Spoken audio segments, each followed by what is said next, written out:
দর্শক, আমন্ত্রণ মাছরাঙা দেশের সংবাদে। আপনাদের সঙ্গে আছি আমি সাবরিনা হাসনাত। শুরুতেই জানিয়ে দিচ্ছি প্রধান শিরোনামগুলো।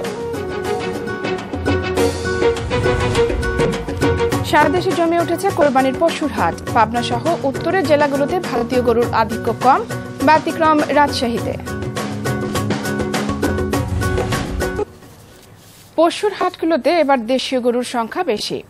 ভারতীয় গরুর আমদানি কম হওয়ায় দাম ধরাছোঁয়ার বাইরে বলে অভিযোগ ক্রেতাদের। প্রতিনিধিদের পাঠানো তথ্য ছবি নিয়ে ডেস্ক রিপোর্ট। ঈদকে ঘিরে সারা দেশের কোরবানির পশুর হাটগুলো জমজমাট হয়ে উঠলেও কেনাবেচা এখনো জমে ওঠেনি।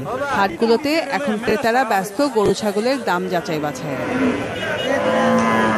ক্রেতার অভিযোগ, গেলবারের চেয়ে এবার সব পশুর দামই আকাশ ছোঁয়া। আর বিক্রেতারা বলছেন পরিচর্যা খরচ বেশি হওয়াতে বেশি দাম হাঁকতে বাধ্য হচ্ছেন তারা। গত বছর থেকে এই বছর গরুর দাম অনেক বাড়তি। যে পরিমাণে খরচ বর্তমানে, সে পরিমাণে যে দর বলতেছে সেই দরে আমাদের পোষাচ্ছে না।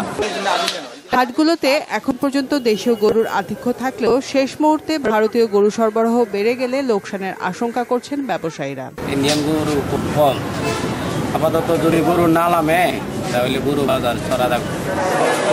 গরু মোটা তাজা করতে ক্ষতিকর হরমোন প্রয়োগ করা হয়েছে কিনা তা পরীক্ষা করতে হাটগুলোতে বসানো হয়েছে অস্থায়ী মেডিকেল টিম।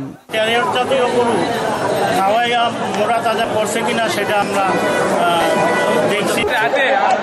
মাছরাঙা নিউজ ডেস্ক।